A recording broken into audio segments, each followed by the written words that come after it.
leftovers for tomorrow.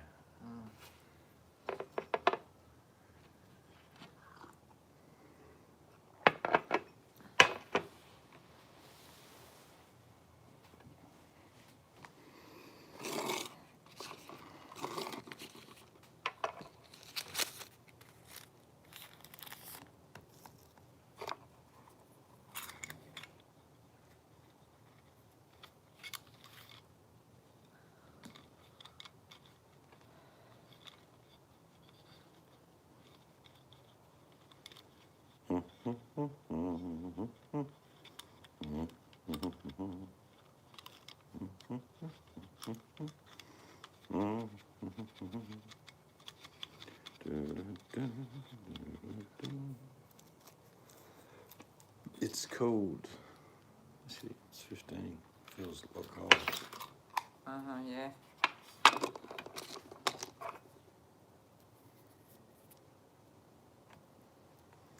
Hello, Tony. Bloody Hi. cold here this morning. 5 degrees here this morning. Bloody freezing.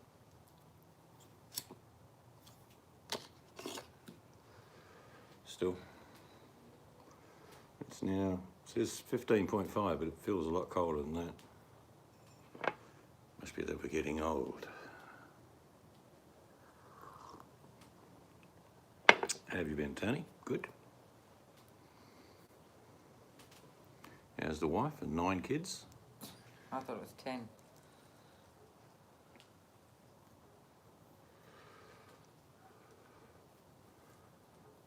Oh, I still reckon it's the best time of the year. Beautiful days.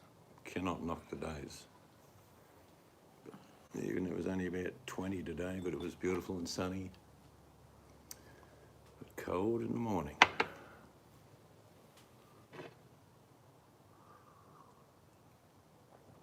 Everything's just about back to normal here, mate. I've got to be honest with you. We drove down to Bunnings today, and it was packed. Yeah. Mind you, people were keeping their distance. Give them that credit. Shops, just about normal. Don't know what's closed. Pubs are open here now.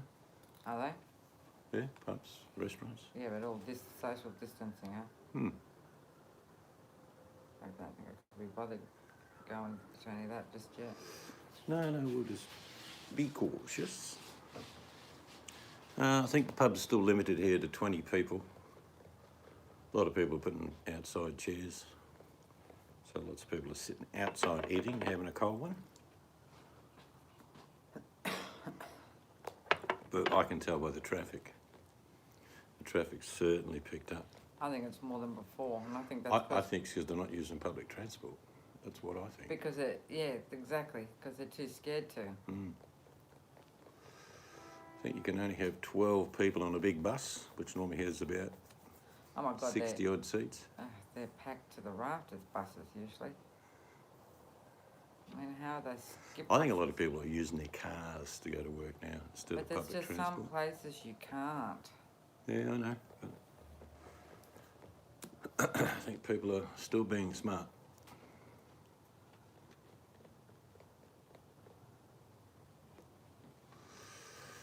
But the big crunch is going to come soon when everyone starts to realise that not everyone is going to get their job back. It's not possible. Because it will be a very slow recovery. People are going to be wary about spending money. They're going to be wary about being in public events. There'll be a lot less money being spent. And people will probably be wanting to put a little bit of a nest egg away, just in case. I feel sorry for people that rent and haven't got a job and are getting further behind in their rent. I mean, also feel sorry for the landlords because they're not getting any money. And I think the big crunch will come around September, October, when there'll be no restrictions. People will be evicted. There will be so many rentals up.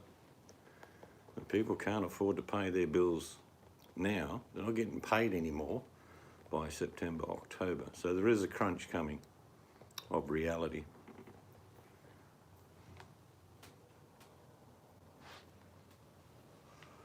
I think the only thing we can do as a nation is realised that it's going to be tough, unemployment, because what happens as soon as job seeker allowance disappears? Because, I mean, I've crunched the numbers, Tony. If our job seeker payments were not job seeker payments, but they were unemployment payments, along with the rise in unemployment, Australia would have an unemployment rate of over 50%. And it's like, wow. So how many of them are going to get their job back?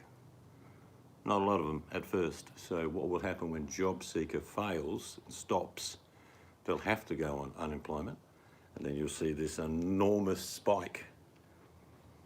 So, yeah, that'll be the first time ever in Australia you'll ever see, in reality, close to 50% unemployed.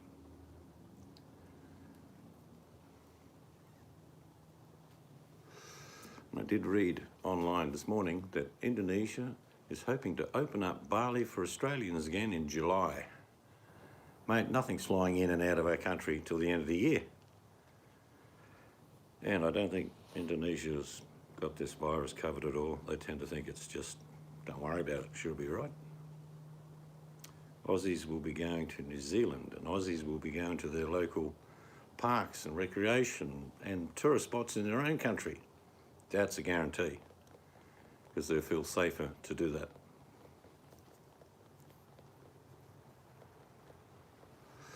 And over a third of Australians who do travel overseas are over 60.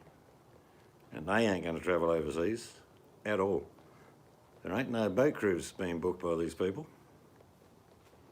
So it's going to be a very slow return. A, confidence, people don't have it at the moment. B, money, they don't have that either. And C, what if this thing fires up again? Better have a nest egg tucked away. And Aussies think like that. That's what they'll be doing.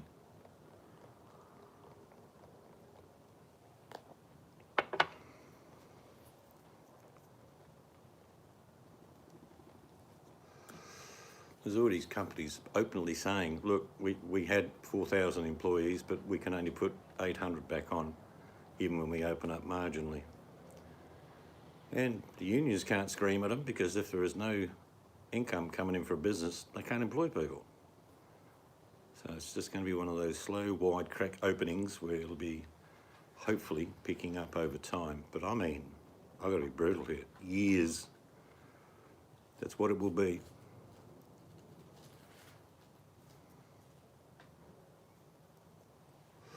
This may force the government, and I'm not against it at all, but the job seeker payment has been doubled during the pandemic. Now that's for people that are unemployed. Now, I'm not saying to keep it at $1,100 a fortnight, No. but keep it $900? It's got to be some sort of sustenance, because there's going to be so many people unemployed. Hello, Scarlett. Hey, Scarlett, I'm not on right now. Just playing. So yeah, because of protection of people in rental properties, and it's good, because they ain't got any money, and the sort of protection for landlords having not to pay their mortgages, they're being frozen, but not everyone's in this same boat. There was a story online tonight, I watched a girl called Faye, who lives in New South Wales, and she owes already about $2,000 in back rent. And she said, even if I get a job, I'm going to be like 6 to 12 months in catching up, like paying an extra $150 a month or whatever. And she said, I just don't know whether the landlord will agree to it, because when the protection stops about evictions, landlords can make a decision. But you'd be a very brave landlord to kick someone out, because who the hell's going to fill it up? Especially if they were good payers to start with. Yeah, yeah. And good tenant. That should go instead towards them. But like I say, the reality is not everyone's going to get their job back. The economy will slowly grind a start. And that means it will take time. So we'll have a lot of unemployed in Australia. The figure of 6.2 is not real. You add JobKeeper, which is 8 million Australians, and that goes to 50% or more. Lots of people have returned to work here in Perth, in Western Australia, no doubt about that, but not in the numbers that were before. Well, here, Scarlett, childcare has been free during the pandemic, absolutely free, no cost at all. So no one has had to worry about childcare. So those people that are still working have always had, and they've had childcare. It's about $200 a day in Australia. That's what it costs. So they're not paying anything at the moment, but that ends in September. And like I say, some of these people are not going to get their jobs back, so there won't be any childcare because they'll stay home with their children. Smaller kids I'm talking about. But there's been a protection for families. They've been getting this JobKeeper, which is $1,500 a fortnight in the bank, each. It's each person. So if there's mum and dad and kids, well, you're looking at probably $4,000 a fortnight they're getting, which is good. But they earn that money now. That's what they earn by working. But it's all going to end. Now, if these people do not get their jobs back, these people either rent or have a mortgage, which has been suspended, but that's got an end date as well. So if you end up not working, you won't be taking your kid to childcare because it's $200 a day. You won't have a job, but your mortgage or rent will still be due. And on our unemployment, which is quite generous, but not for a family that is used to earning $7,000-8,000 a month, takes them down to about $2,000 a month. That won't cover their mortgage, and it certainly won't cover their rent. Rentals in our big cities average about $450 to $500 a week, Scarlett. That's the average rental. So if you're only earning $600-700 a fortnight each, that's $1,200. You barely meet paying for the rent. So there's some hard crunches coming up. The reality of a deep recession where people are out of work, but they're committed to mortgage payments, rental payments. So there's a breaking point coming in the next couple of months. At the moment, they're getting paid for not working. They're getting free childcare if they are working, and their mortgages have been frozen. So it's better here than it is in the US. I'm not grumbling about it because we've certainly been looked after to a certain extent. But the crunch, you've got to pay the ferryman. If there's no work and you've got a mortgage and it's quite common in Australia to have a mortgage of $4,000 or $5,000 a month, Scarlett, that's quite common. So two people work, one virtually covers the mortgage and the rest they live on and whatever. But if there's no one working in that household and that mortgage is still the same, they'll go under.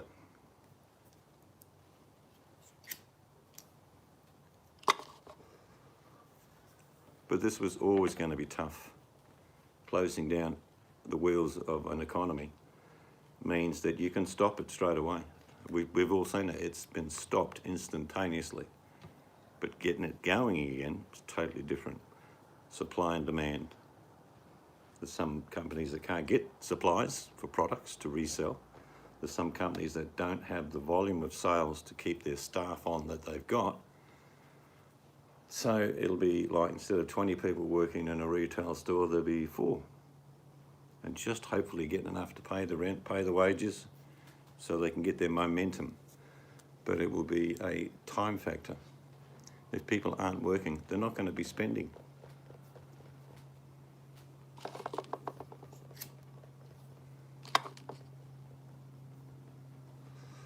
But like I say, I'm under no illusion how tough this is going to be. All right, mate, you have a good shower. Just remember, just save yourself for clinical reasons. Don't go any further. But it will be tough, and I say that from an Australian perspective. It's going to be real tough in the US.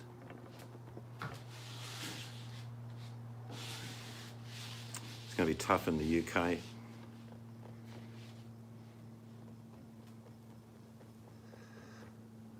Like I say, I don't think, Scarlett, many people realise that you can turn the economy off by a switch, but you can't turn it on the same way. There's plenty of businesses that would have been marginally on the bankruptcy line prior to this that are never coming back. I noticed this morning reading JCPenney is done and dusted, and that is what, over 100-year-old company in the US. And there's a lot, I think there's well over 100 stores. The airline industry, that's going to be really interesting. Who can afford to fly? And do you have confidence?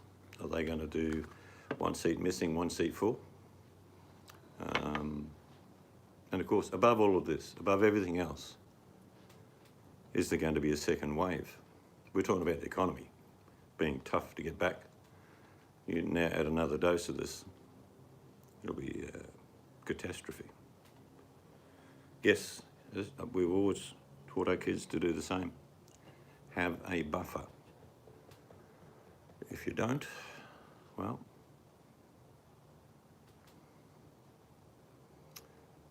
I don't know what the answer in the US is. I bitterly feel sorry for their circumstances. No money, no job, no one seems to give a damn. And yeah, if I had to feed a family in the US and I wasn't getting any money, I'd be screaming in the street to put me back to work.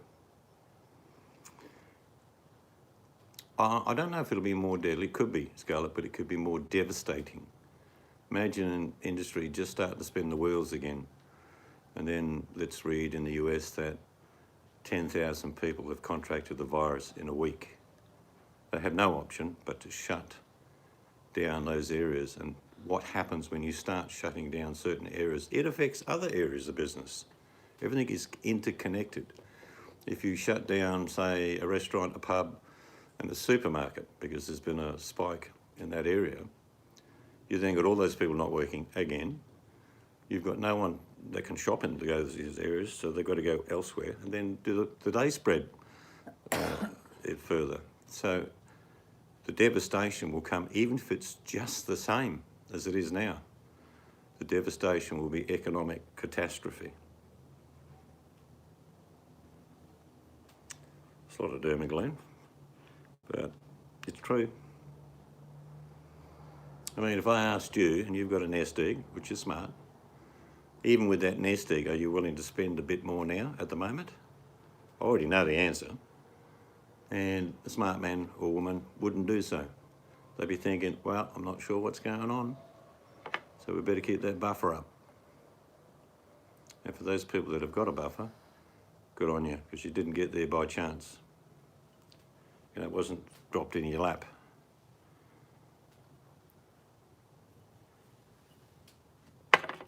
I think a lot of people are rethinking about how they're living their lives, how each month mum and dad turn around at the table and say, how much we got left over? And they go, nothing. We've got nothing. And now they've got two nothings. So they will start to become frugal. They won't buy the extra pair of shoes, have that $4,000 holiday at Disney, won't, spend money where they don't have to. Now, they'd only be starting to learn this now, because up until now, having nothing at the end of each month means they paid for everything, food, their mortgage or rent, so they're getting by. But they realise now, you've got to do more than that.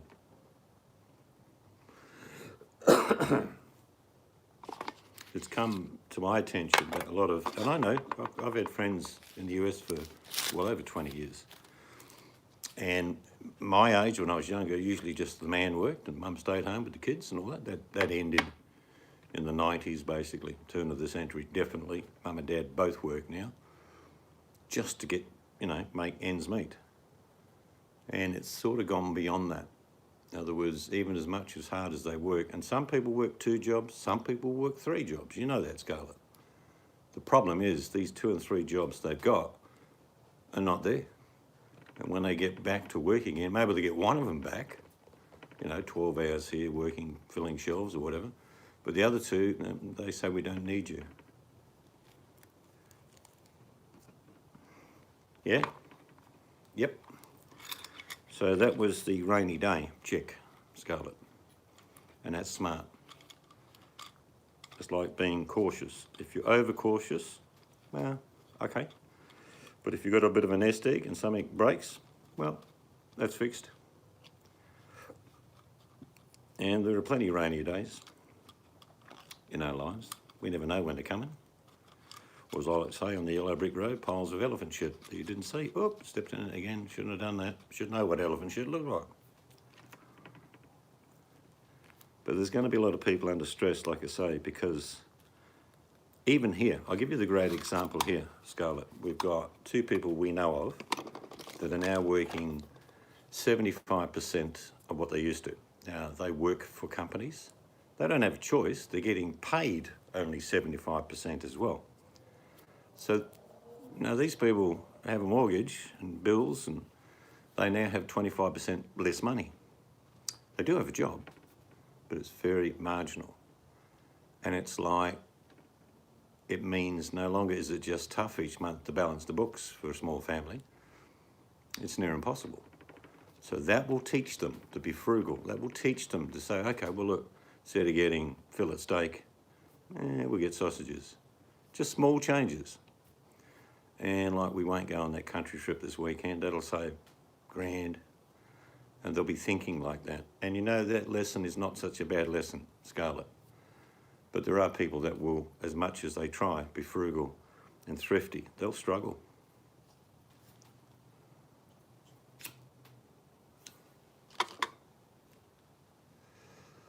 And they'll get angry. Things that they were used to doing, they can't, because they can't afford it. They can't buy stuff.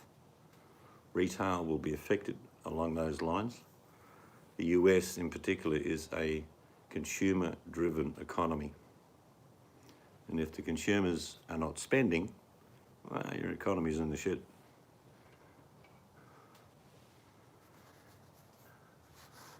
Yep. Little nest eggs, here, there and everywhere, Scarlett. Always a smart move.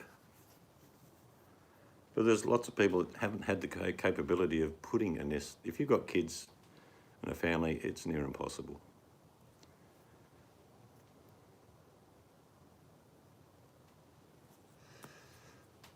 See, no one here has ever sat in a car, let alone for 12 hours, for an hour, waiting for food, given to them in a box.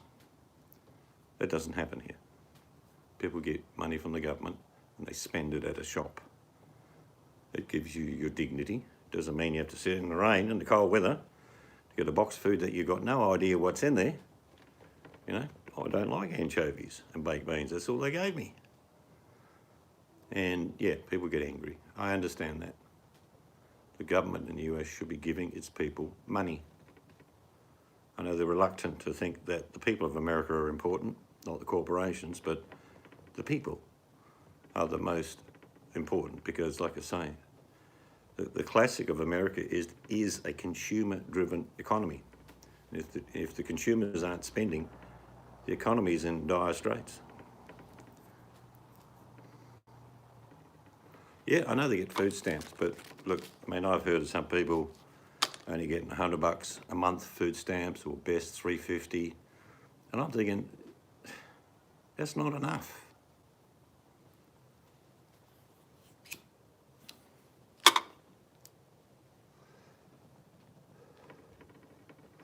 As we know, some people don't want to work, so this pandemic is like, well, no big deal, but it does affect most people.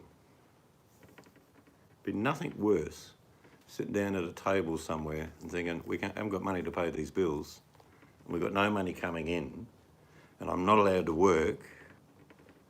You get angry. So I understand the anger. But even when this is all given the green light, if you like, people are going to be very reticent to spend because they don't know what's going to happen next.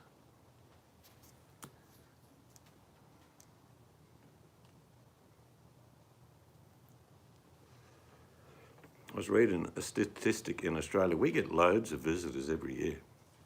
All different people, lots of Americans, Chinese, British, Canadian, loads of nationalities come to Australia.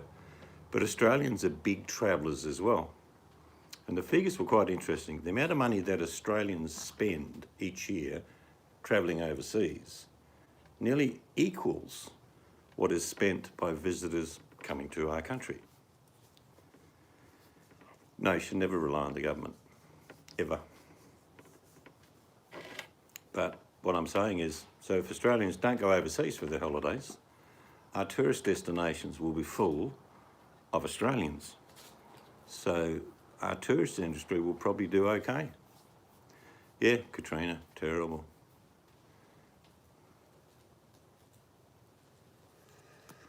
We've had a lot of natural disasters. I went up to a city called Darwin, which is in the Northern Territory. And I was on my way there. My sister lived there. And a big cyclone called Tracy wiped the city away. I mean, it was just like a nuclear bomb had gone off.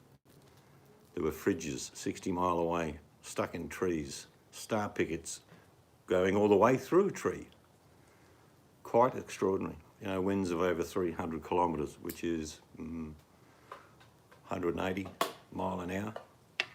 Why do we know it reached that? Because at 312 kilometre, the wind thingy blew away.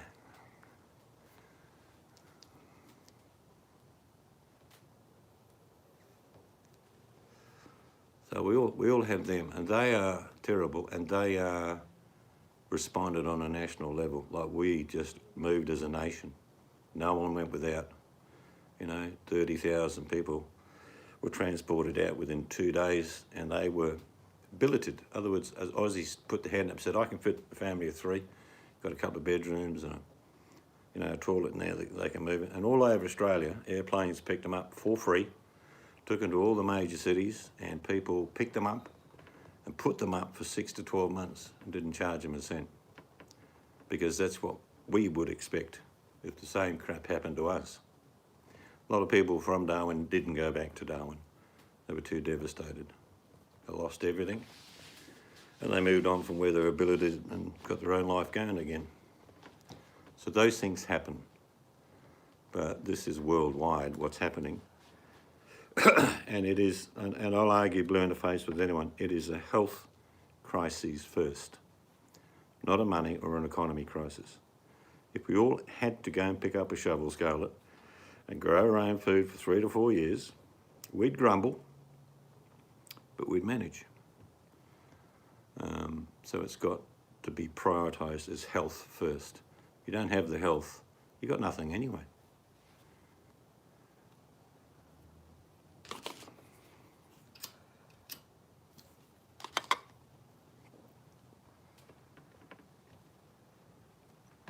But I can just about confirm today, life looks like it was 6 months ago. But the only difference is people are aware of their distance. You know, there are dots and everywhere you go on the floors, and people are respectful and they stand back if you're coming around a corner. So it's a habit that's been formed now.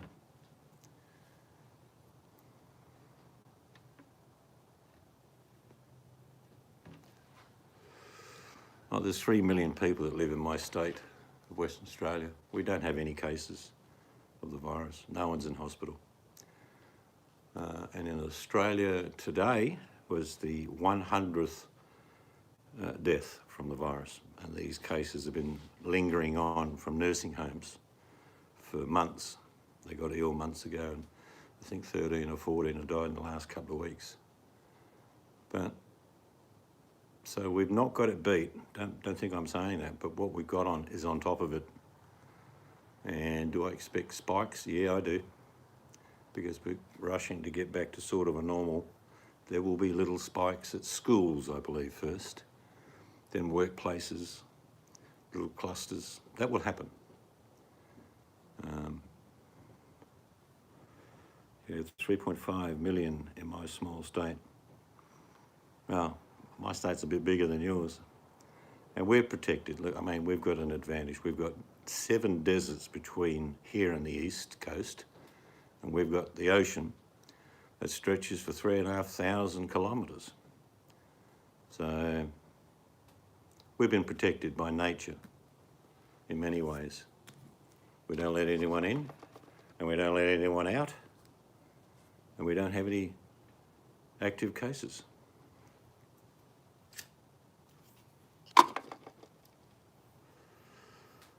And probably in about 8 weeks, international flights will resume between Australia and New Zealand. only, because New Zealand's done very well as well. So tourism will kick off to New Zealand for Australians and vice versa for New Zealanders to come to Australia. And that's okay. We wanted to come to the US this year, but it's not happening. Yeah, you've got NYC right next to you.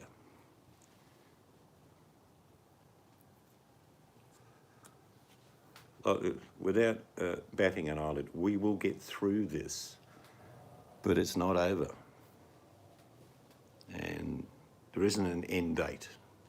You know, we're hearing about vaccines and your president suggesting that he'll take this particular drug that no one actually recommends. But when it comes to the reality, we will get through this, but slowly.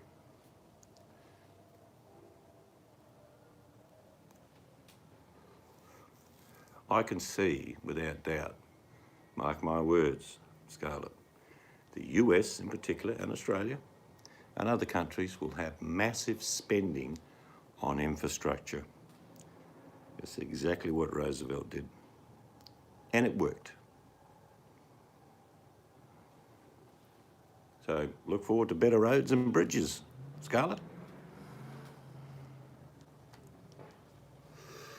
I'm not sure whether Tony typed in his IQ or his Pisces. His star sign is Pisces. Not sure.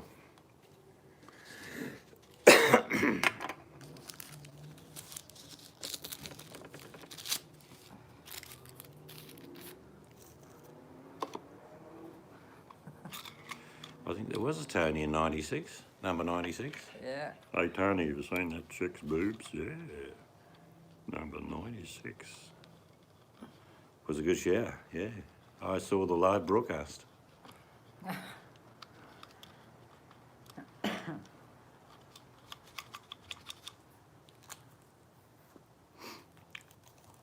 Yeah, but that's the common thing I've been hearing, Scarlett, is that people that are working, but their companies aren't doing that well.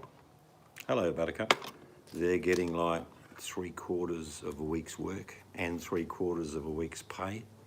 That's pretty common, I've been told. They're still working, but their bills don't get any smaller.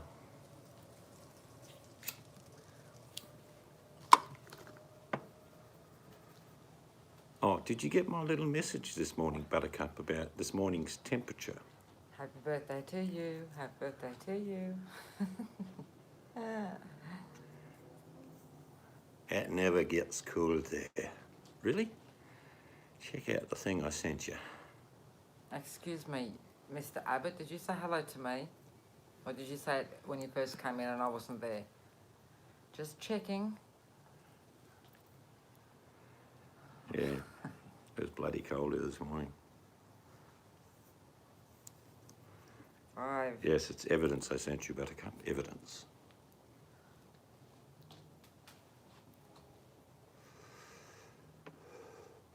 I'm not sure how the RSL clubs are going to handle this. They can't just have 20 people in an RSL club. There's no point opening. Tony might have more info on that.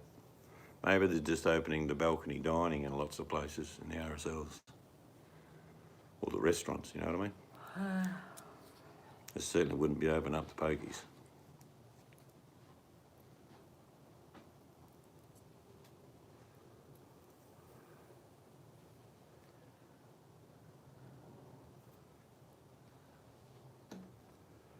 Sort of a cultural institution, RSL clubs. We would often go once a week and have a feed somewhere, wouldn't we? Mm-hmm. Good meal, good company, good prices.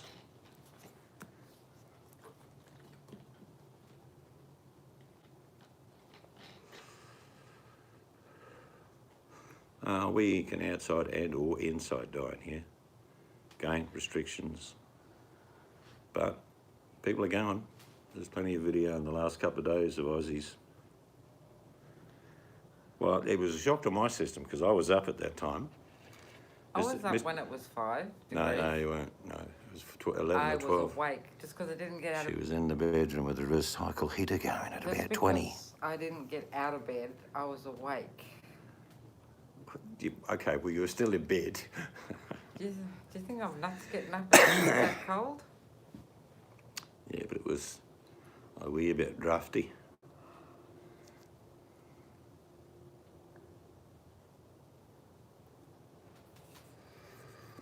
So I had my daughter gave me a jumper she bought from Mexico for me, a really thick thing with a hood.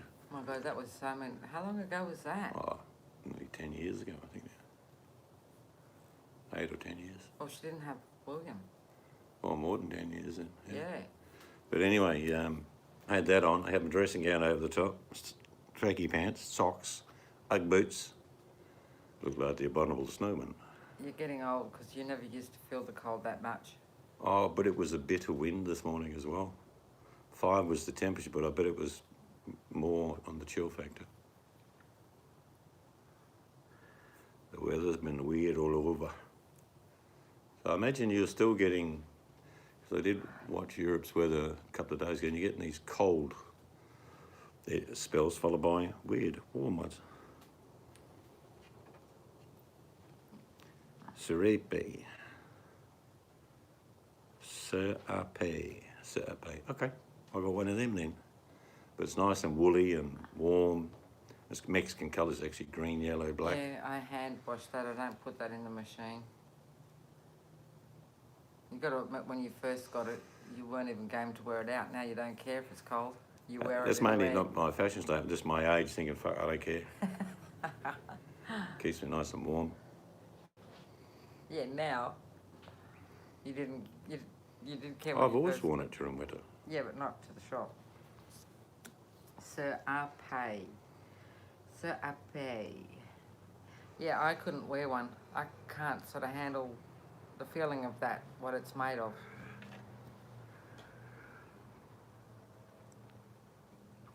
In the 80s. Phew, that's still cold, 80. Leave your jumper on, buttercup. I actually thought they did Celsius over there, but I forgot they don't. Yes, it does. You can put both hands into the Yep, in the pocket, front. Scarlett. Well, you like Aussie Ugg boots. They're pretty cool. They're made of recycled koala. It is not. You don't spoil the story. Don't tell her that. Yep, that's about it. It's quite thick. Warm. That's the main thing. That's Yeah, my go-to cold morning jumper. I actually had to sew it twice, and I had to go to the shop and actually buy wool because couldn't just use cotton. And actually, you know, a lot of good carvers in Australia. So we get a couple of little, like, lambs. We just carve footholes into them. And not only do they keep your feet warm, but they walk for you at the same time. Oh, Brilliant. Stop it. Money to be made in that idea, I tell you.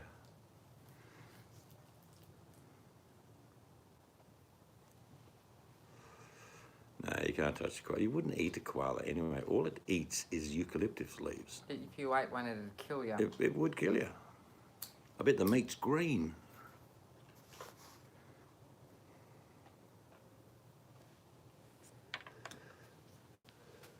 I'd eat most things, but I'd probably give a koala the miss, I think. Not allowed to anyway. And like I said, it'd kill you if you ate it.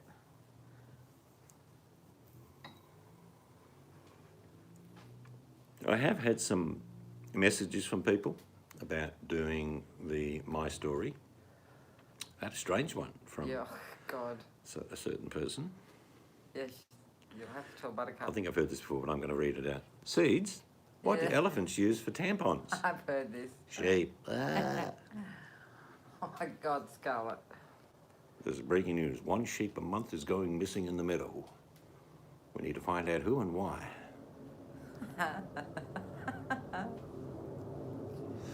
You can hear the elephant dancing on top of the ridge. Another one bites the dust. Another one's gone. Another one bites the dust.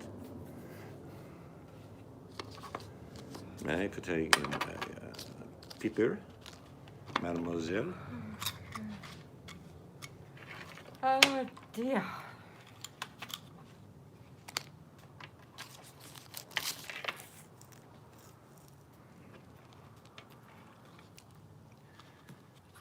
But we've got a couple of big cold fronts coming up at the end of this week.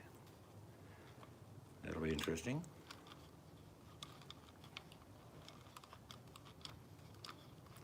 We're to our son's place today, helped with the dollhouse. Didn't really do anything, but we were No, because there to help. we took the stuff in case, but Yeah. realised it. So I made hot dogs for lunch. All right, Tony, you clean, shaven and black. He's Alright. just had a shower. Gonna Yeah. rock up to the missus now and say, can you smell me? Is it on tonight? She'll say, no, thanks for the trying, no? Good night, Tony. But I'm wearing me budgie smugglers, darling.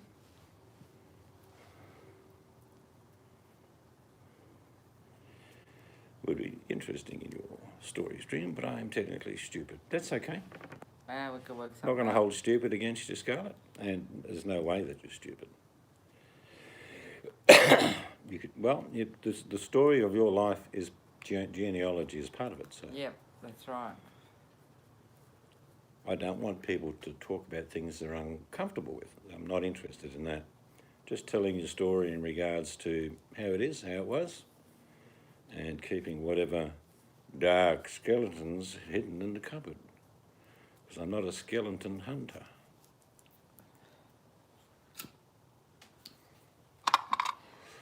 I did get an email from a certain person who used their name on their email, which I won't reveal, that would be unfair. But you would know this person as the IRC bully.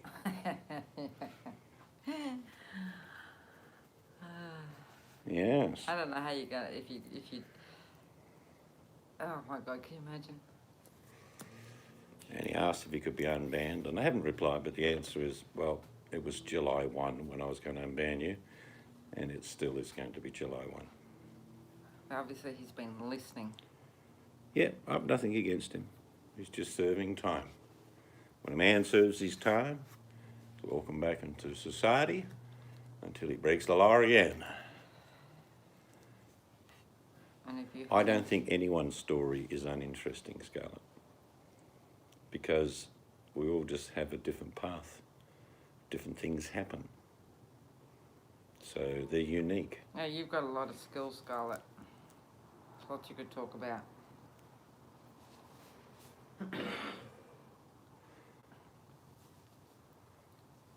And I think a lot of things that people think that their lives are mundane and boring to other people, it is staggeringly beautiful and interesting. Yeah, that's a good idea, Scarlett. Yeah, you could do that if you like, but it's mainly just storytelling. But I'll be happy for you to put up some of your artwork during that. That would be wonderful. Well, that is as part of her story. Yeah. She's an artist. I'll be promising not to talk a lot because, I'll introduce, I'll explain. I would have already spoken to whoever I'm getting on as to what they want to do and roughly what they want to say. And after I introduce them, say, what was your childhood like? So with Then you're on Scarlett- your own. And then if you need a bit of prompting, like you're still stuck in your childhood after 30 minutes, I'll be saying, what was your young adult life like? But most people will flow.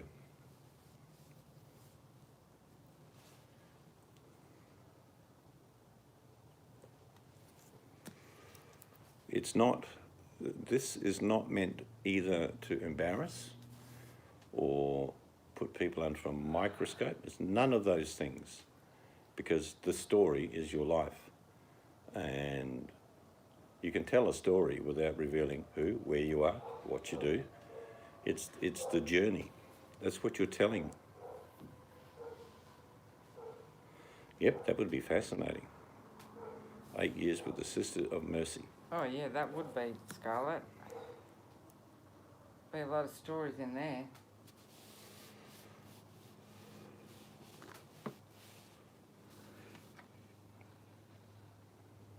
But like I say, everyone's, of the 7.5 billion people on this planet, they all have a story. It's all different, but can be similar to your own story.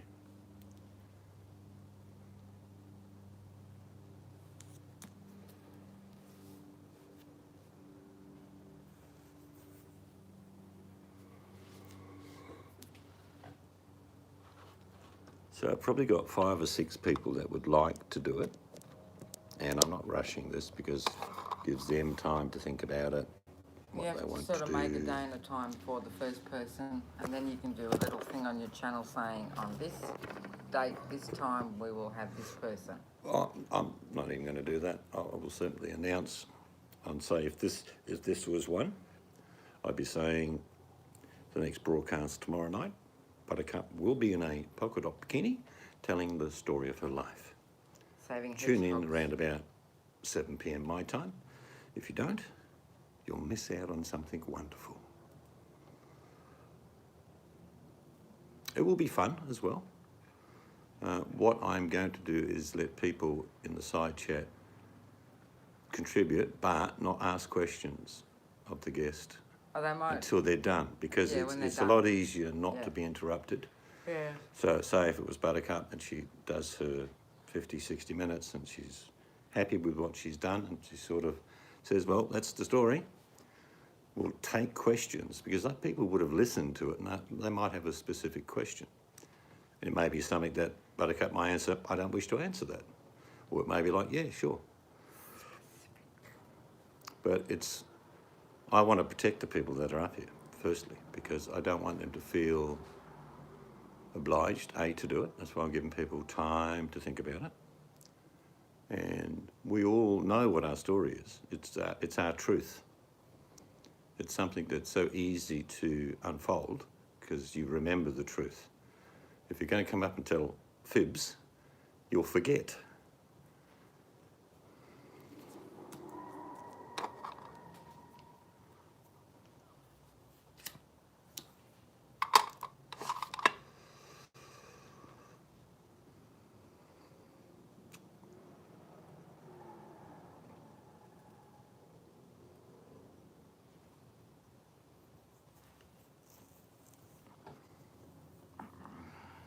Not sure if I'm talking out of tune, but our good friend Danny won first place in a video that she produced I think a lot of to people help with know healthcare. she's on her way to work. So that was great news. I will find. You might even have a link to it. No, I had to go look for it. Okay. Mr. Ganger will provide the link to the award-winning video of Danny G.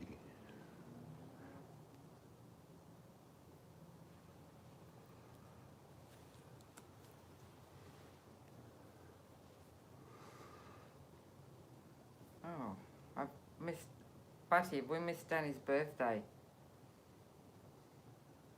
Oh, I watched that video this morning. Oh, did you? Buttercup sent us something very nice.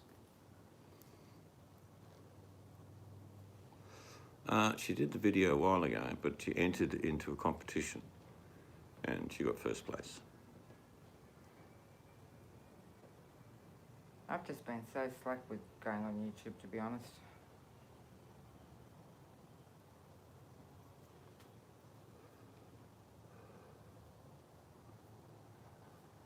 I'll have to watch that one, catch up. Okay.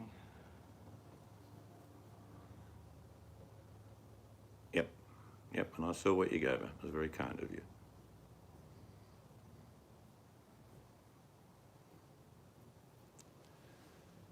Oregano oil makes the wheels spin round. And amongst other things. But this is it. Now I've got to remember how to do this.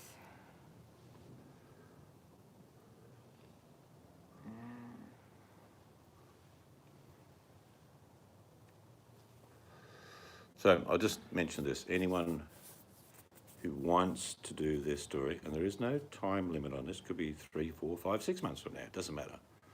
You've got to email me at seeds, which is SEEDS 59 at yahoo.com.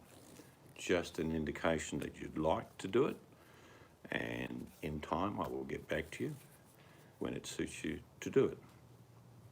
It is. Here But it if you is. don't want to do it, don't email me. It is a beautiful video. I'm just going to click on it to make sure I put the right one in. Yes. I love the song she picked on this too. Yeah, she's clever at editing, isn't she? Yeah, I'm going to have a look at that program, InShot. InShot, yeah. I can tell you in the future that this person you do know, and she has lived a very mixed and varied life. We'll be doing her story in time, and her name you would know as Blinky. So I look forward to that one because it will be, because I know her well, it'll be warts and all. You'll get the sugar with the shit, and that's just the journey. That's how it is. So that will be something to look forward to. She's a lovely lady. Yep, it's the right one that I put in.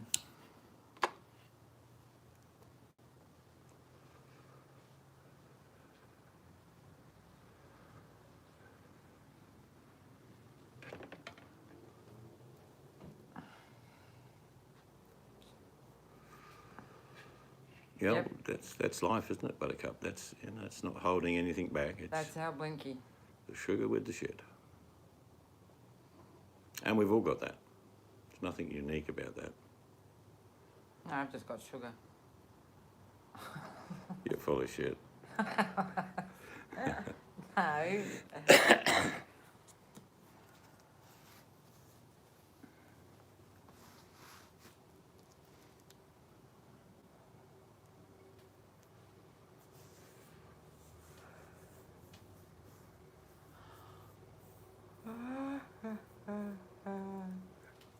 Current temperature is 14 degrees. Yep, it's a really beautiful video she put Yep. together. And she got first prize for that, which was Yeah, great. and listen to the words of the song.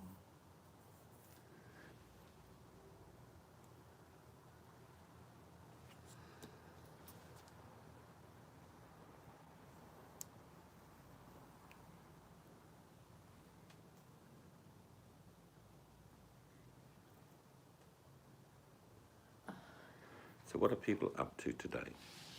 I'm figuring it is probably about 1 o'clock, roughly, where Buttercup is. And It's it's 8 p.m. here. probably 7 a.m. where Scarlett is.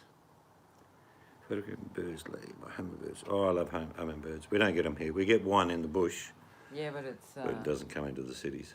no, which is probably a good thing in a way. Going to work in your studio. I saw a video of a friend years ago with these hummingbirds. Beautiful, just incredible. Not how many So- times they beat their wings per minute, but I know it's a lot. I know it's in the thousands. Oh, that's right. Scarlett's like 12 hours back.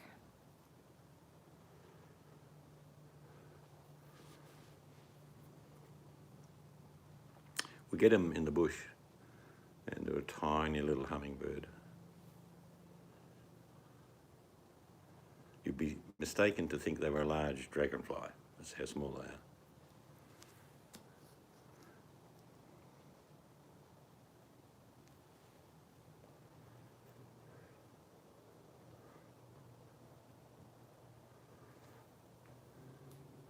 I picked up a sprayer which goes on the end of your normal garden hose, and it gets a very fine spray, so it's quite hard. Because I got it because it cleans up the bird shit I easier. did notice though after you finished, and I forgot to tell you, you cleaned up the poop good, but what it did is put some of the sand against the fence. No, that's the wind that's been doing it for the last couple of days. Because I swept with the broom the other day. Yeah. There's a pile of sand here. I suppose you got to be careful it doesn't spray the what's the name out of the cracks of the. Yeah, no, I'm pavers. only hitting the pavers. We're gonna have to get it. What's the name? What do you call that on pavers? It screamed and scared you. It's called Loctite stuff, don't you? Yeah, Just get another bag and every now and then top it up if there's problems. but I'm talking about eventually get it coated. Look, Yeah, sealed. sealed. That's it.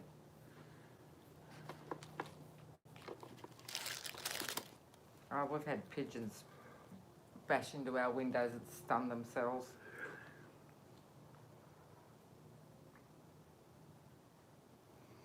I know I saved a magpie, would have been 5 or 6 years ago. What had happened, there was a bit of string in the garden and it got tangled in it. But what happened next was quite staggering. There was half a dozen magpies attacking it. So I had to go over, and it was amazing. It just let me untie it, and then I let it stand up, and it sort of looked at me with one eye and then the other, and then flew away. But if we hadn't have done that, the other magpies would have killed it, because it was a bird from a different tribe, if you know what I mean. I actually flew into it didn't get tangled in our yard. It happened in someone else's yard, and it flew into our yard. Yeah, but we fixed him up. He was in dire trouble.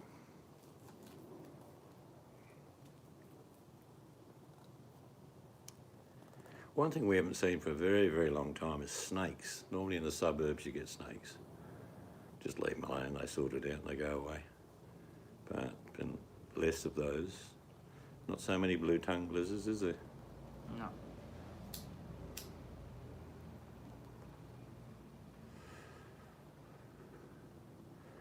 Yeah, that was quite common when I was a kid. People would be casting out their line and the seagulls would grab the bait and get hooked up. Man, do they squawk.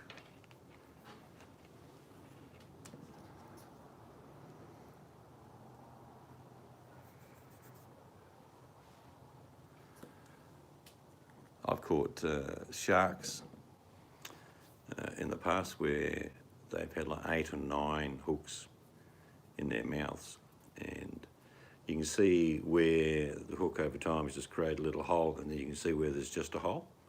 So it means there was a hook there and it's just worked its way out. So nature in the ocean. Do you know something fascinating about sharks? And it's true, I'm not making this up. Sharks never get cancer. Never. It's quite a phenomenon. Other sea life do, sharks do not. Sharks or snakes? Sharks. Something to do with the structure of the cartilage. And I imagine millions and billions of years of existence, they don't get cancer. Oh, I've seen all sorts of things in a shark's stomach. I've seen a cue ball with no number on it. Obviously it's been in the stomach a long time.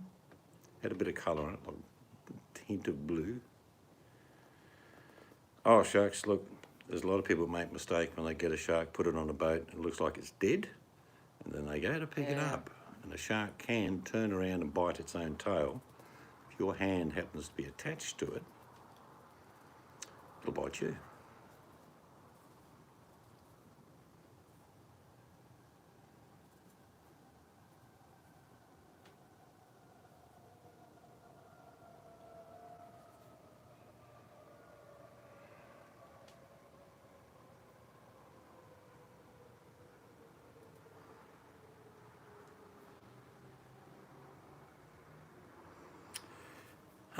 What used to happen, it was terrible, is that fishermen used to get their bait boxes, and you know those blue plastic ties, they're machined on the frozen fish and they take the fish out. Well, normally fishermen would put all their bait boxes on the back of the boat, let them thaw before they get to their fishing grounds.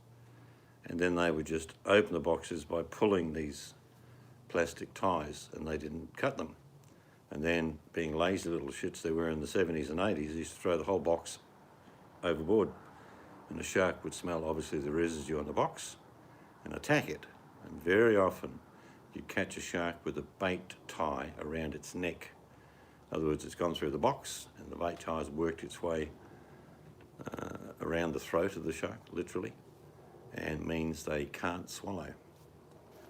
And I remember catching a tiger shark. It was only about 9 foot long, skinny as you can possibly imagine, and just going, it was going up and down the foreshore where I used to live, just chomping.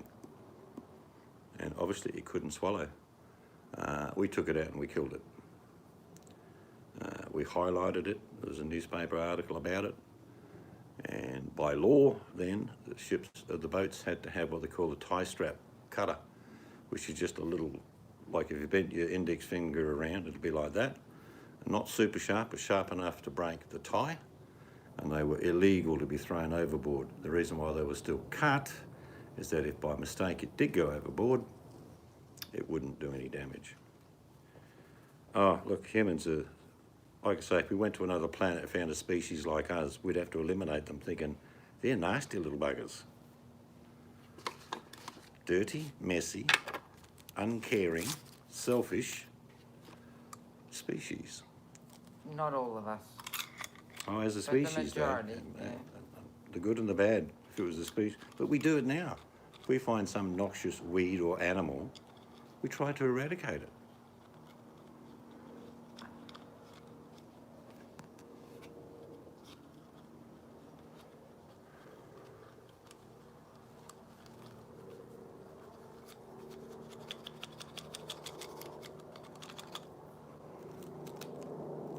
Can you hear that chopper? Da da da da da da da da da da da da da da. Da da da da da da da da da. It's actually been circling all afternoon. Incoming.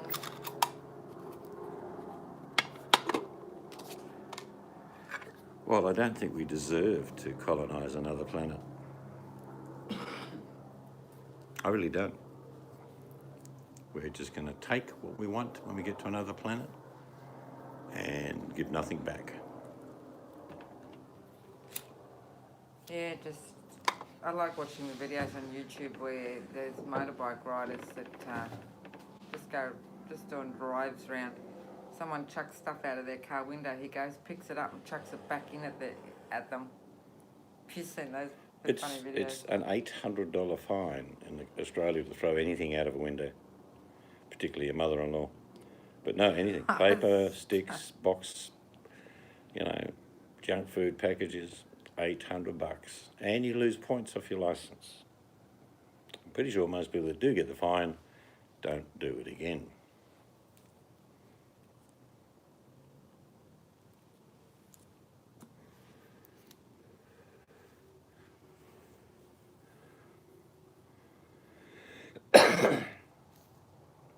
Well, whether you believe in evolution or theology, it doesn't matter. As a species, we're not very good. We've done a lot of damage. And as a species, we don't really care. I'm not saying that none of us don't care, but as a species, we don't care.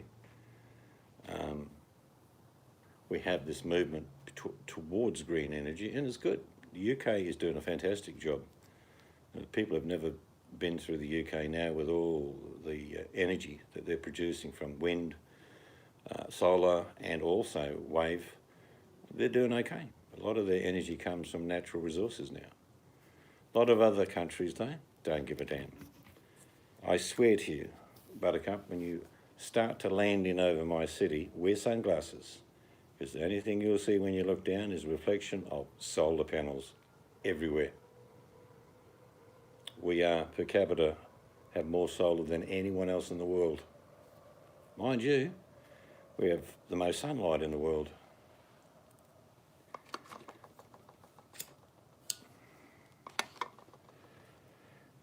I've always said the answer to the world's energy needs is to reduce our consumption.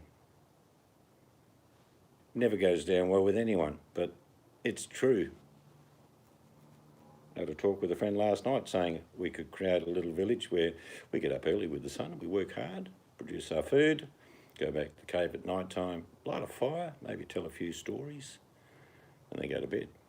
And we eat seasonally, because that's what we're supposed to do as this species. We're designed that way. It's only in recent 150 years that we now eat tomatoes in the middle of winter. Do you know what I mean? It's not what we used to do.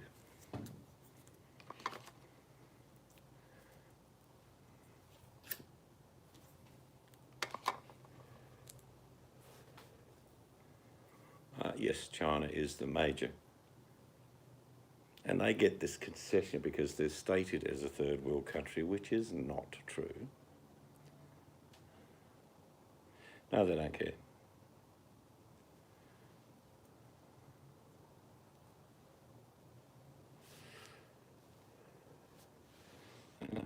talking about windmills for wind power? Because the studies done in Australia, it would be the odd bird that gets killed. There are no batteries with wind generators. So I'm not sure if we're talking about the same thing.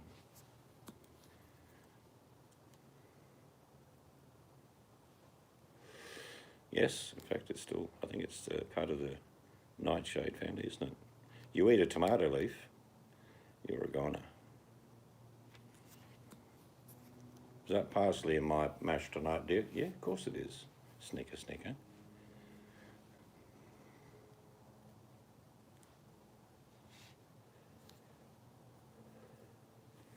But that is the truth. The answer to our energy needs is less consumption. Or produce what you need without relying on it being delivered.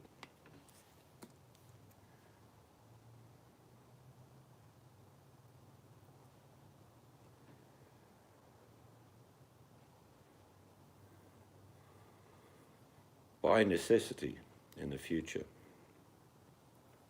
we may become very aware of reducing our energy needs because we won't have the energy to use. That wouldn't be such a bad thing.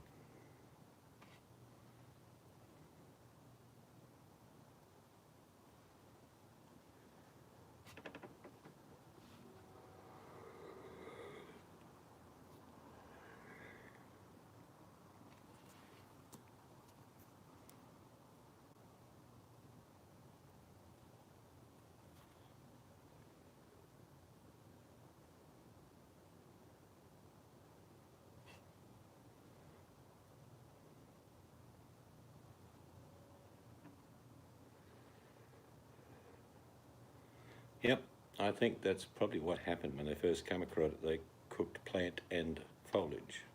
Rhubarb is a bigger killer. Free energy. Well, we've just about got free energy. I'm still waiting on a concession from my state government before I buy a battery for our solar system. Next bill won't be very high at all.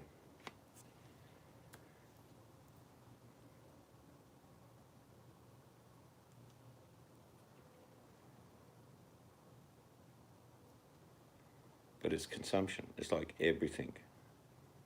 I mean, if the truth be told about the amount of waste food in Australia alone, it's staggering.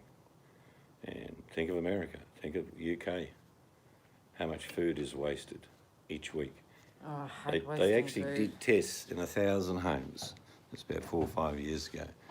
They all volunteered to have a separate bin put in the kitchen where they were given bags, put foods in so it didn't stink for the week, but they picked it up.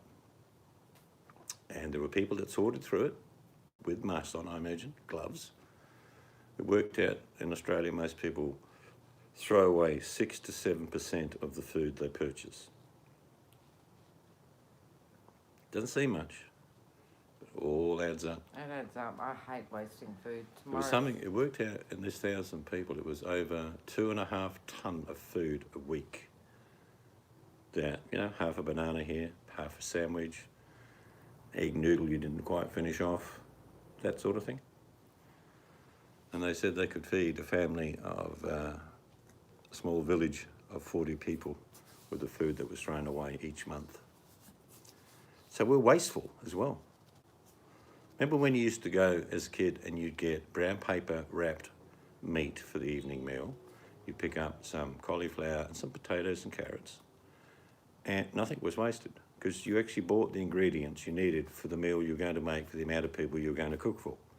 That's how it used to be. Yeah, that's fine if you're close to the shop.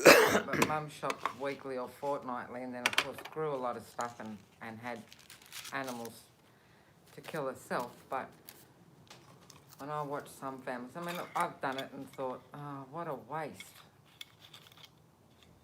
We never threw that much out. Well, most of the time we don't peel our potatoes, we don't peel our carrots. The only vegetable I really do peel is the parsnip, because that's a bit tough. But other than that, we eat most of our vegetables with their skins on. Yep, Yeah. scraps for dog food. Yeah, well, that's what we used to do. The chickens and the dog got scraps. Depending what leftovers, if there was anything Mum threw, because we were on acreage. I have to laugh. She used to say, "I just chuck it over the fence," because there was always stray animals or whatever out there. But she was careful what she threw, because she knew some foods were no good for certain animals. But no, I grew up leftovers, even if it was a week of them, or Mum cooked meals and then twice a week was leftovers from Well, what Mum tomorrow had cooked night's all week. dinner here will be leftovers. Deliberately cooked too many carrots, too much mash, and we got 3 or 4 or 5 crumb sausages left over. Yes, we had it tonight and it was delicious. And tomorrow night's meal will be leftovers. And nothing wrong with that at all. So nothing will go to waste. And the crumb sausages were yum. Yeah.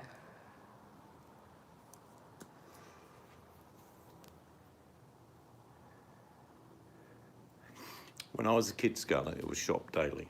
Yeah, because you were near the shops. We couldn't do that. Well, not that you were near the shops. It was a good mile and a half to walk there and back. Yeah, but we weren't even that close.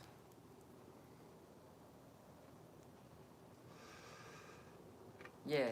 Well, it's all fixed now, hey, Butty? You can restock or maybe downsize.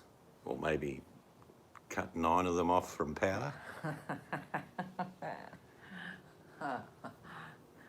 You can shop monthly. You could, if you really sat down and worked it out, you could shop yearly. Well, yeah, I suppose you could, because if you've got the capacity to freeze everything or use long life milk, yeah, but It's one of those habits. I remember as a kid being asked on my way home from school to call into the grocer to pick up a bag of veggies. It would be like 5 spuds, 2 carrots, whatever was that seasonal. And I'd bring it home and there'd be some bones in a big pot. And Mum would cut them all up and chuck her in. And that was our dinner with a few dumplings on top. That was pretty common. And if we come home and there was leftovers from the night before, that was dinner tonight. yeah, leftovers once, twice a week, or depending, we have frozen meals that seeds is cooked. Yeah, So we froze the leftovers for other nights. I always, if like I'm doing chicken, the meat will come off the bone. I won't freeze cooked chicken with the bone in. Same with every other meat, to be honest with you. Good, we're going to hold you to that, Butty. Sounds yum, Scarlett.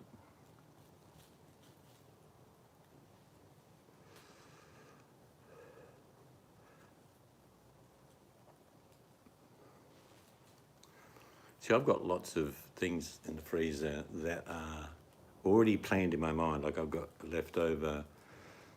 Remember, I made that shepherd's pie with beef and mushrooms. Well, I've got probably enough meat in there for about 6 pies. So I've just frozen it. And the day I make the pies up, they'll just be unfrozen. Put the pie mix in the pie shells and put them in the oven. And there's 3 more meals.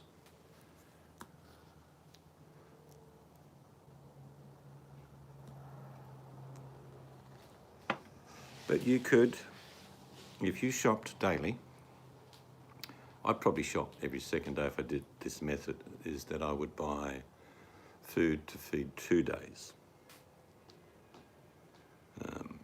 And that way you would have very limited capacity to freeze anything. I don't remember anything being frozen when I was a kid. Nothing at all. I think our fridge was tiny. I think it had the milk in there. Never had the butter. The butter was always on the table.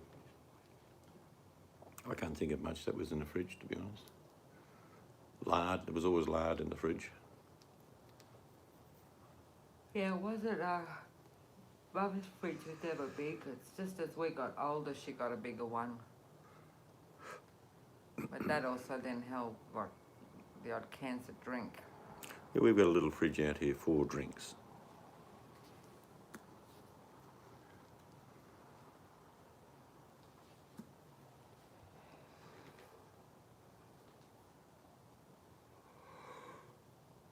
Hello, JP. Oh, who's It this? is so good to see you on parole. Yeah, who's this in the room? Is that ankle bracelet annoying you? It'll be nearly your bedtime.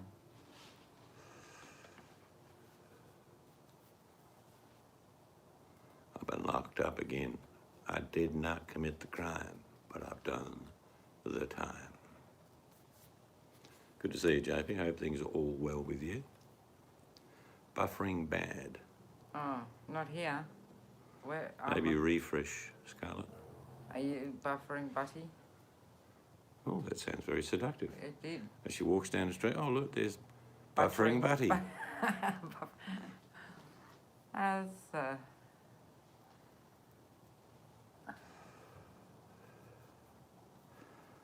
how's your trip to Europe looking at the moment, JP? Hope you got your refund. We were going to the US. We didn't spend money though. no. Before it all got bad, I said don't book it.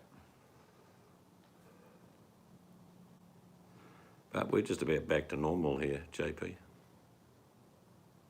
75%, what a No, pain how in the can you ass. possibly lose that much when there's things in place? Well, if you don't buy it with the flexi, you'll lose. Oh, 25%, that's better. Yeah, I was going to say. And I read this morning, JP, that Bali wants to reopen to Australians in July. That's not going to happen. We've got no big birds flying out of here going to Bali. And Thailand is opening up. Yeah, no. I don't think we'll be allowed to fly internationally until, well, unless it's to New Zealand in the next couple of months, till next year. Whether you wanted to go or not, our government's saying we're not going. No, because it's all right you go there, but it's the coming back into the country. It's going to be very procrastinated trouble. Yeah, we're going to go there. That's our next holiday destination, New Zealand. Yep.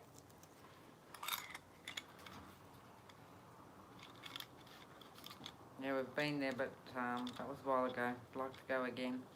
Yeah, we might hire a B-class van and shit in a bucket. You go for it, you can.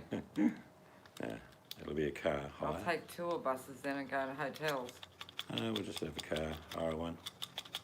Something comfortable. Catch up with a few New Zealanders we know.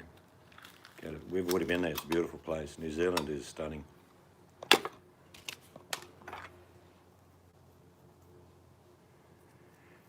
Yeah, I just don't think both countries would be very reluctant until next year to consider it. The last thing we would want to do, say we flew to Cardiff and we're going to get picked up by a friend and the Welsh government says, welcome to Wales. Yeah. You're now 2 weeks in this fine, hotel. Yeah. Be like, oh, that's fun. Just that alone would deter people.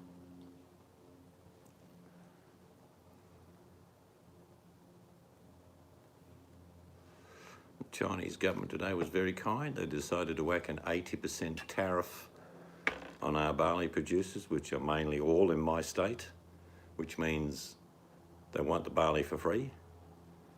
So that's not happening. The barley has not yet been harvested, but they've got no one to sell it to at the moment. So our government will have to get on its high horse and go around the countries, all different parts of the world, and say, you want to buy some barley? The Chinese are being pricks to Australia, for sure.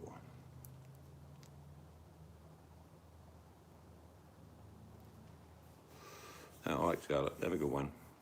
See you, Scarlett.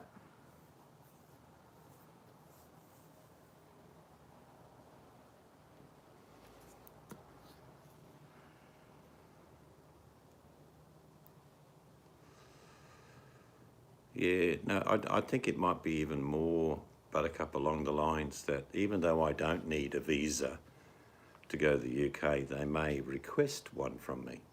Want to know my medical history? You know what I mean? There may be stipulations even between Commonwealth countries, so that will be interesting. You know, it'll be questions like, has any member of your family or friends suffered from the virus, that sort of thing. Yeah, they're just waving a big stick at Australia, Buttercup, but we're a versatile mob.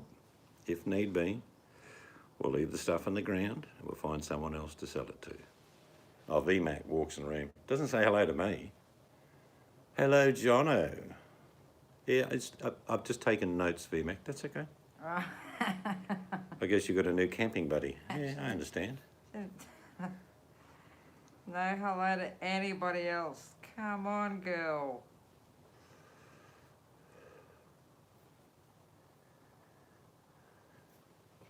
I'm just teasing you. Oh, okay, yep. Said good morning to the room. Okay. I'm just teasing you. Just teasing.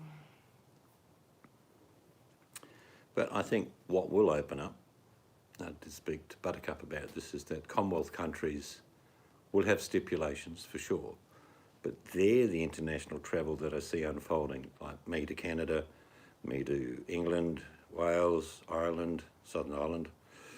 I won't go to Northern Ireland, Scotland, but I think that's how it'll unfold. We have trade envoys from the UK in Australia at the moment, Buttercup.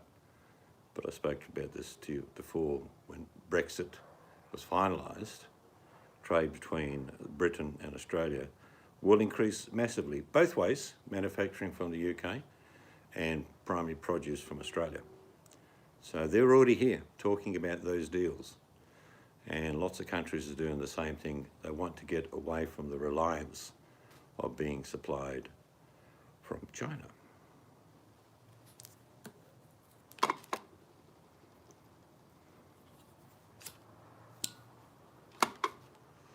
And as VMAC pointed out the other day, we sell a lot of wine to Canada.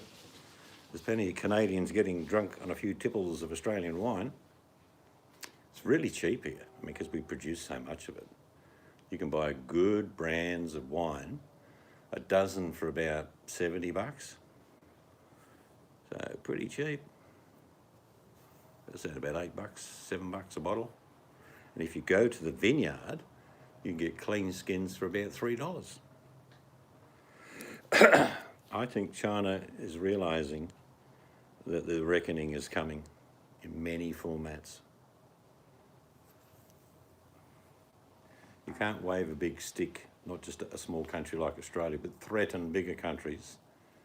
And yes, the pain will be equally shared by many countries if China becomes an arsehole, but we'll get over it, we'll move forward.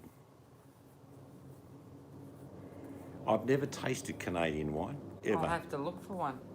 No. I have to try and see if I can find a Canadian red wine. They do a lot of whites in Canada, I know that. I don't drink white.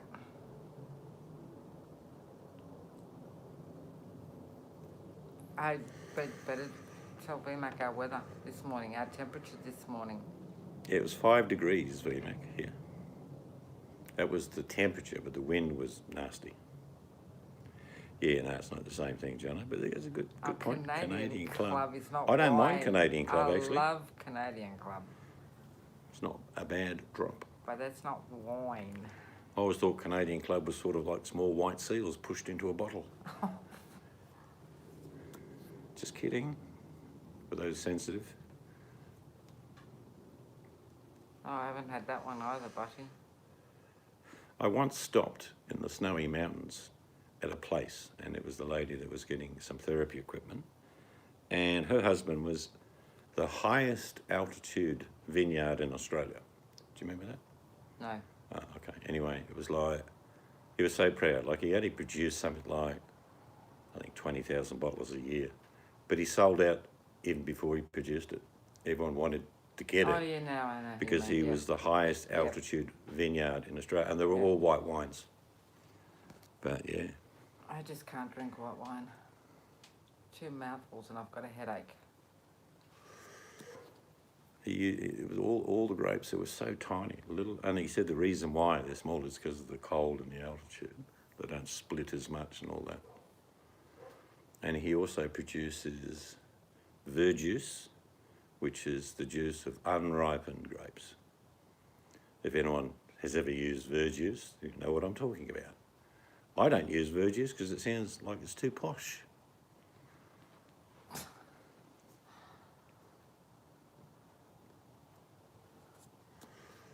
That's what the ancient Romans used to use in their flavourings and whatever. Oh, I've got, and went berserko on chocolate. Tonight. Oh, the other day, I don't know where she got it from. I've got a video to send VMAC. So funny. I'll have to Yeah, email no, it to her. I spoke to a friend, Tom, in Canada. He said they don't do reds for one reason, is they don't do well. And the white grapes do. Ice wines, yeah. Look, I will love to taste some of the wines. There's always a different flavour. What's an ice wine? It's processed at a certain temperature. They do some here in Australia. But yeah, no, wine, I'm not a big wine drinker, but I like flavour. And I don't know how many vineyards we've got in my state, but there is a lot. I mean, I used to have a glass of red every Did we night. do a video didn't going I? just out through the hills here with the vineyards? We didn't, did we? Well, you did a live. That's where we had all. That was when we were going to Geraldton. Oh, right, yeah, they wouldn't have seen much. We'll do a... When we can. When Buttercup, yeah, comes in, we'll go out. Vineyards with restaurants and lots of tastings. We might have to get a bus tour instead of me driving. I've had some of it from Aldi. That's European wine, I think, at Aldi's. Yeah, the one bread I did buy from them once, I wasn't that keen on it. I think within Kiwi of us here, there'd be 500 vineyards through the hills. And then down south, there's a lot more. Margaret River wines are probably what you may see sometimes They make nice, yeah. in Canada. Oh, they'd get probably wine from the Swan. And just down through the start of the Margaret River, there's a place that does port only, and it's like champagne port, pink port, white port, Yeah. all different types of ports.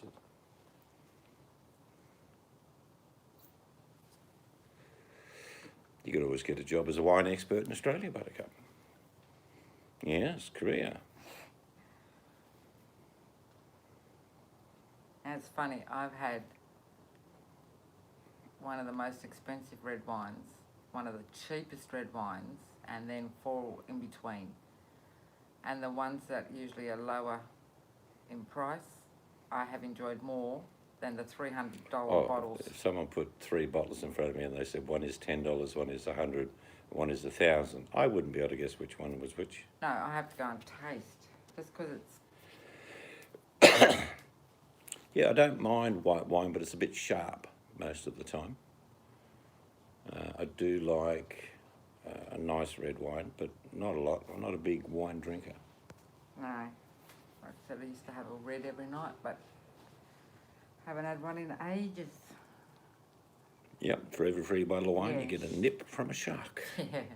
We had a terrible run over the last 10 years down there. We have lots of sharks.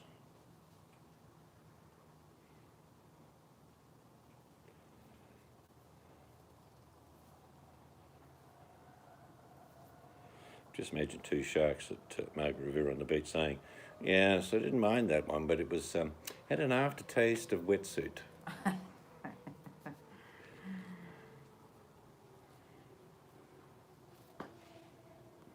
Yeah, that's what's happened to me too. Like they say, I'm presuming it's wine, if it's a really, really good bottle, it'll last for years if it's stored correctly. Have you got any of that really expensive wine we won left? Yeah. We won 12 bottles of wine worth about $85 each. And I thought I'd give it is nice. I've got to give it. It is, but I have. But I mean, would I pay $85? No, I wouldn't. No. Like we won it. It's nice. It's drinkable. Yeah. But I've had. That was for the MS lottery, JP. I've had just as nice red wine that cost me $20. Yeah. And 10. Yeah, we chased down the vineyard that made it. They do not sell to the public. They sell to restaurants like Neil Perry, etc. And I think he donated about 20 cases to MS. We happened to win one of them. I mean, I don't know how long is that good for. That's Oh, wine, two- good wine in a good bottle is good for quite a number of years, 10, 20 years. stored properly, but I don't think this- Temperature to store. Yeah, I don't think this lot, because there's only about 5 bottles left anyway, and we've had it nearly 2 years. I don't think that was stored properly while Well, we you were... better drink it then. That's when we were looking after Mum, they were left here. And some went missing. No, they was not stored, I don't think, in the right temperature. I do like a port though. I've got a nice port that I drink. JP might know it. It's called Galway Pipe. And it's a nice mellow port. I don't have a lot, just a little tumbler. And one of the other wines, and it's called a wine, it's called green ginger wine. I like drinking that straight with just ice. That's nice. Now, make sure that there's a 24-month limitation on wine in her home. No, well, that's because I couldn't take it with us. Like we won it, hadn't drunk it for, well, maybe, like, yeah, it would be nearly 2 years, wouldn't it? Mm. Hadn't drunk it quickly, and probably left about 5, 6 bottles. Then we had to go over to New South Wales. That was How many of them you got left? 2018. I think about 4. That's all right. That was 2018. Yeah, so there's about 4 left. We won it in 2017, wasn't it? Yeah. Yeah. I think it was 4 or 5 years old as a brand anyway. Buffers a bit. Oh. Okay. Yeah, I shared it round what we won. Yeah. We didn't just keep it for ourselves. All right. See you, Jono. Do you need a bedtime story? I'm sure the girls will tell you one. Like they'll say, "Call me, Johnny. Are you going to bed now?" Yeah, I'm going to bed. What are you wearing, Johnny? VMAX. Oh, I don't wear anything when I go to bed. Oh, Johnny, you're a bad boy. Jono, VMAX's a good storyteller. I'm going to the toilet. Just thought I'd share that with you all.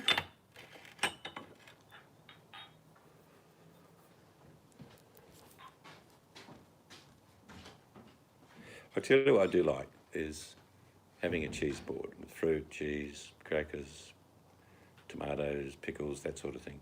And then I don't mind having a couple of wines with it.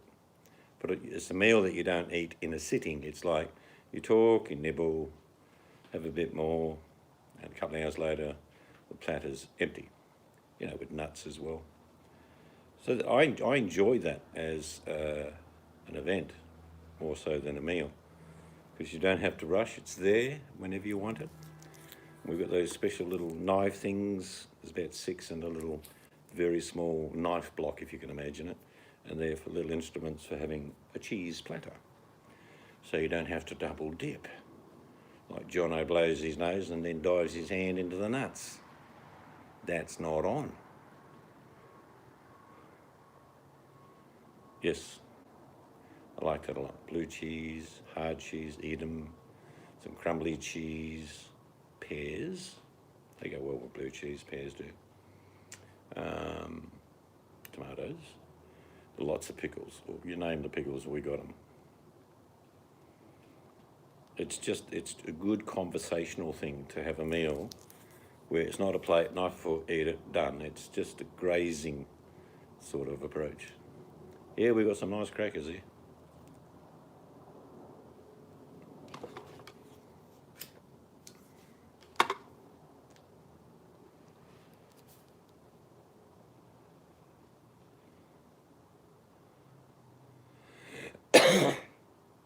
You'll love our grapes, Buttercup. They are magnificent. I've eaten grapes all over the planet. I really have. You won't beat our grapes. I have a penchant for white seedless grapes. I'll eat reds, but I do prefer the white because it seems to go better with cheese.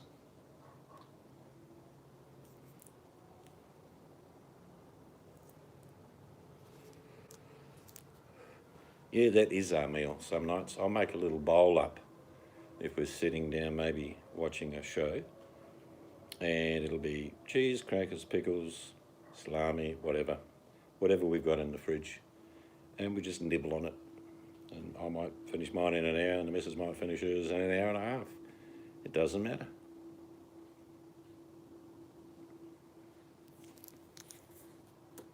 We could certainly cater for VMAC here.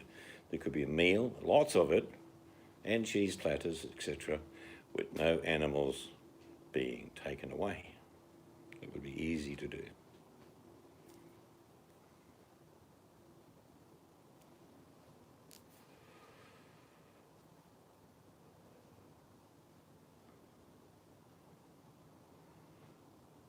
I did taste some grapes in London, and they were small whites, but they came from Bulgaria, which I found interesting.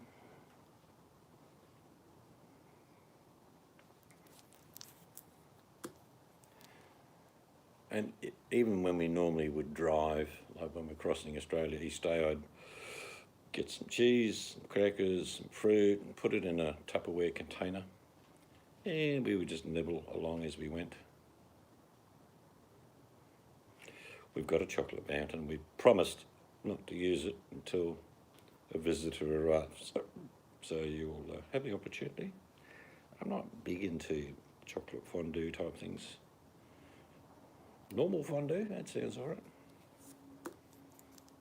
I was told many years ago by an expert fondue lady, said you must have at least 5 types of cheeses in a fondue. I was thinking, no, you don't. She said, yes, you do. I must admit her fondues were brilliant. They really had that sort of wow factor. 5 cheeses it is.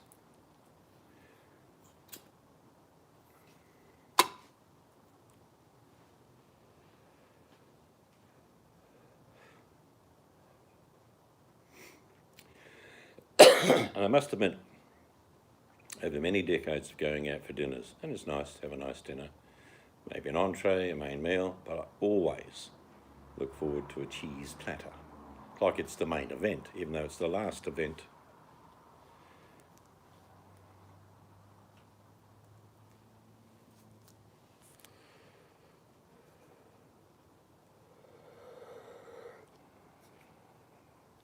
She was the shortest monarch in history, apparently. She was not even 5 foot tall, VMAC. She had a face like thunder. You wouldn't want to mess with old Vicky, that's for sure.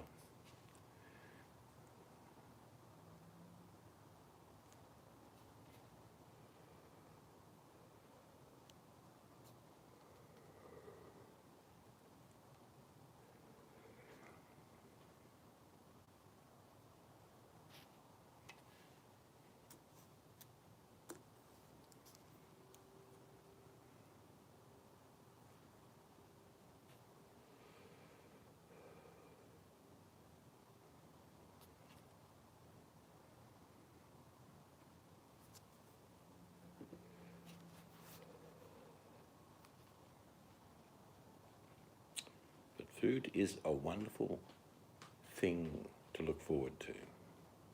Don't have to have a lot of it, just flavour, texture, taste. And the cheese platter does all that for me. I do like some of the pickles. I do like. I know that Buttercup would like them. Piccalilli. I do like a good Piccalilli pickle. One of my favourite sandwiches is on 2 pieces of bread, cheese, nice tasty cheese, and Piccalilli. All right, VMAC. It's done. To work, but she says she may listen. Okay, don't work too hard. I don't know. I haven't seen Adam for a while. Oh yeah, I think Shamo was here last week, and I think Shamo. Ringo popped in. They might just be busy. I don't know. Have you heard from the Chamo Butty? Oh, shit, got a room temp one. Oh well. That would be better for you. Just leave it up there. It'll be too cold otherwise.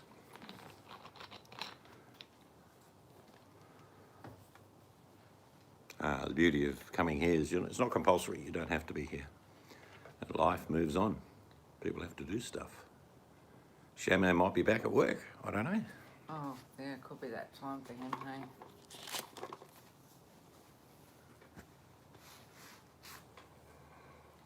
Maybe he's lurking. see if we're talking about him. He's there in the background saying, Fig leaf, say my name again. fig leaf. Say my name, say my name.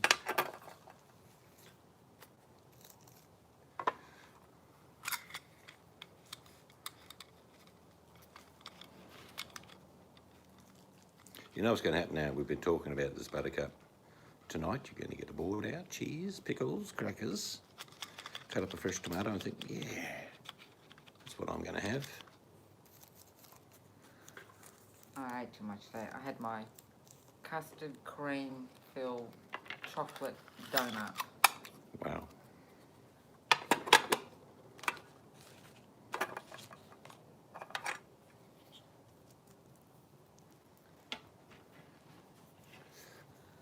I'm sure the boys will be back in their own good I time. tell you what, you're so good, Buddy, communicating with people. I've got to admit, I'm just so slow and slack at actually doing emails. So have you sent those parcels away yet? Oh, shut up, Oh, yeah, I don't think so. Buddy. Can you ban seeds, There's please? nothing, no matter what I suggest, it's like she'll go, no, later. It eventually happens, but it's in the good time of when she decides it will happen. She who must be obeyed. No.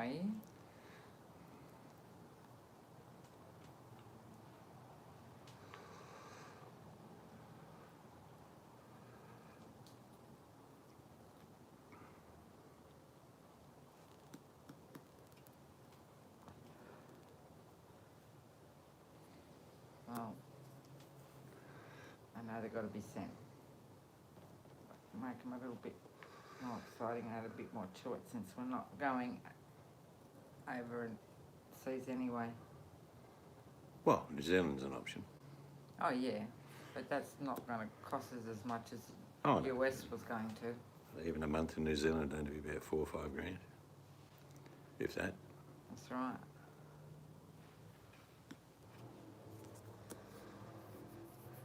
Glad we're lucky we've got Buddy. She's very organised.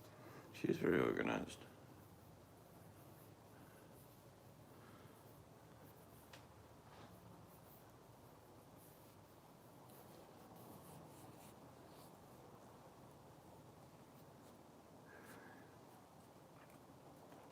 So I think that's how it will unfold travel-wise internationally, is that the Commonwealth countries will agree to a set figure of this virus level, the R rating, if you like, and that is where I see international travel starting up. Is it selected? Yeah, because most Commonwealth countries meet each other. We have COAG meetings and we'll be able to discuss the unfurling of possible travel between countries based on certain criteria. And I would feel a lot safer going to a country that we talk to and we know what's going on than some countries say, you come here, we look after you. No, not at the moment.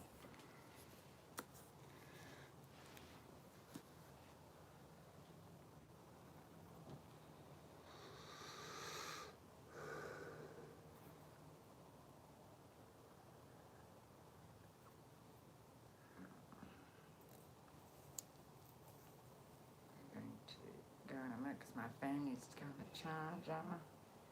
Wait, bring it out. No, I'll be going to bed shortly. Yes, it sounds like a plan.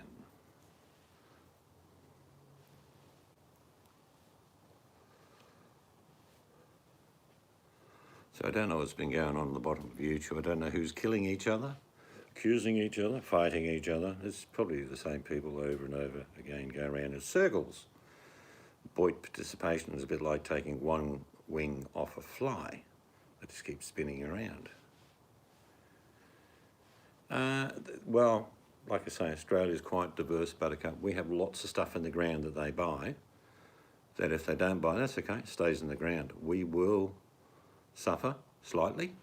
Australians are very diverse. We'll find different markets. We'll do different things. We'll just get the, job done, whatever it needs to be done. China's just being childish as far as I'm concerned. Well, they've pushed the button on Australia and Australians don't like it. And there's a big movement not to buy People are going to shops and saying, where's this furniture made? And they'll say, oh, China. Oh, see ya. They go to another shop, where's this furniture being made? They go, oh, India. Oh, okay, we'll have a look at that. And that one's Vietnam. Oh, we'll look at that. Why aren't you buying Chinese? Well, there's one way to skin a cat. More than one way. It is being childish. If it was the reverse, they would be demanding, they would be suing, they would be doing everything if this was another country. There will be, definitely, all countries will look at the process and say we've been too reliant. So what we'll do is that we will start making some stuff ourselves and trading with other countries so we don't have all our eggs in one basket, which is smart anyway.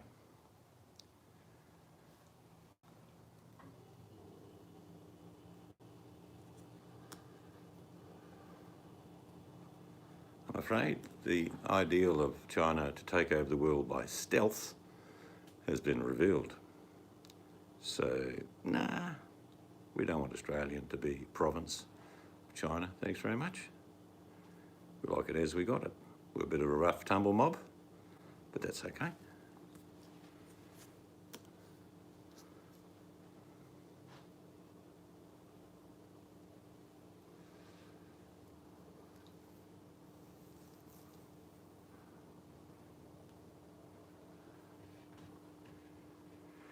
And they will do. This is their plan. They already have, haven't they? Well, yeah. I mean, I did that little video, and it's a Chinese idiom in regards to a story. That is, big people like to scream and shout and strangle small chickens in front of monkeys so that monkeys behave themselves. Australia was the chicken. The rest of the world, monkeys, are saying, ooh, that's not good. So there will be a payback. It's coming. And as big and powerful as China is, they will learn that people will be willing to lose something to keep their pride, their national identities, and we won't be told what to do. We are not a province of China. And if you don't like it, shove it up your jacksie. I'm going to get ready for bed. I do remember listening online today to two Australian barley producer companies who actually fly to China all the time. And the Chinese rave about Australian barley because of the conditions it grows in, the quality it makes, and the Chinese love beer, is where I'm going with this. So now they're not buying Australian barley. Well, maybe the beer's not going to taste as good. Maybe a little bit bitter. Oh well, chin up.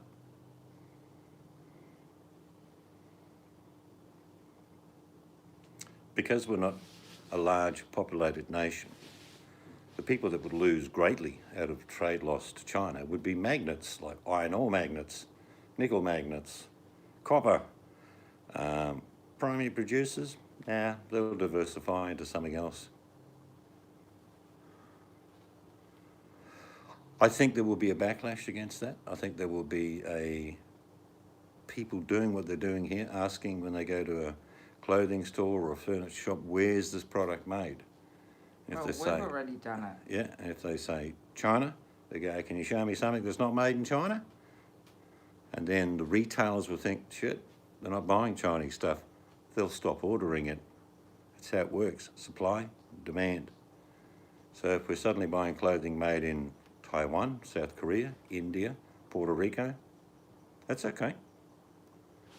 The rest of the world that's developing will be loving this situation. India will probably be thinking, wow, our manufacturing is going to take off. South Korea will be going, you little beauty. Brazil, like I say, a lot of South American companies, even though developing, they certainly will want to get into the action if they can. And I read an article about 5 or 6 years ago, Buttercup, I didn't tell you about it, but the Chinese have around 300 million itinerant foreign workers that work in China. So even though it's cheap labour in China as it was when it first started, they've figured out that they're middle class now. So they'll get countries around them to send their labour force over So they virtually just sit back and use the labour of even cheaper countries to produce their goods to sell. And you know the story about Nike and all that, kid workers, whatever. Well, this is another catalyst, nail in the coffin, because people will question where the products come from. And you've got them in the UK, all those cheap shots, you know, selling £1 items or £2 items. And in Australia, it's dollar shops and $2 shops. They're all Chinese. I would imagine they're probably not going to sell too much. And the Chinese ambassador to Australia has just been a smart ass in the last couple of days. He said this morning, even though the country's agreed to an investigation, you shouldn't look so, you know, happy, Australia. Take that smile off your face.